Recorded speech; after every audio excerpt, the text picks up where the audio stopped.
আমরা যারা 1995 থেকে 2005 সালের মধ্যে জন্ম নিয়েছি, আমাদের ছোটবেলাটা অনেক মজার ছিল।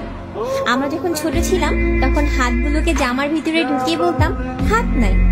একটা কলম ছিল যার 4 রকমের কালি ছিল, আর তার 4টা বোতামই একসাথে টেপার চেষ্টা করতাম। রাতে হাঁটার সময় ভাবতাম আমি যেখানে যাচ্ছি চাঁদটাও আমার সাথে যাচ্ছে। স্কুলে যাওয়ার সময় সবাই একসাথে দৌড়াদৌড়ি করে যেতাম। ক্লাসে কলম খেলা, চোর ডাকাত, পুলিশ বাবু খেলতাম। মাঝে মাঝে স্কুল ফাঁকি দিয়ে কয়েকজন বন্ধু মিলে ঘুরতে যেতাম, আড্ডা দিতাম, আরো কত কি। 2 টাকার রঙিন বা নারকেলি আইসক্রিম, হাওয়াই মিঠাই খেতে না পারলে মনটাই খারাপ হয়ে যেত। হঠাৎ আকাশে হেলিকপ্টার গেলে সবাই আকাশের দিকে তাকিয়ে থাকতাম। স্কুল ছুটি হলে দৌড়ে বাড়িতে চলে আসতাম মিনার কার্টুন দেখতে বলে।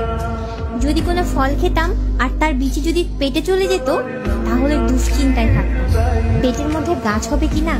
মাথায় মাথায় ধাক্কা লাগলে শিং গজানোর ভয়ে আবার নিজ ইচ্ছায় ধাক্কা দিতাম। কেউ বসে থাকলে তার মাথার উপর দিয়ে ঝাঁপ দিতাম যেন সে আর লম্বা না হতে পারে। বিকেলে কুতকুত, কানামাছি, গোল্লা ছুট খেলতে না পারলে তো বিকেলটাই যেন মাটি হয়ে যেত। ফাইনাল পরীক্ষা শেষ হলে তো আর পড়া নেই, এটা ভাবতেই এত মজা লাগতো। নানু বাড়ি, দাদু বাড়ি যাওয়ার এটাই তো ছিল সব।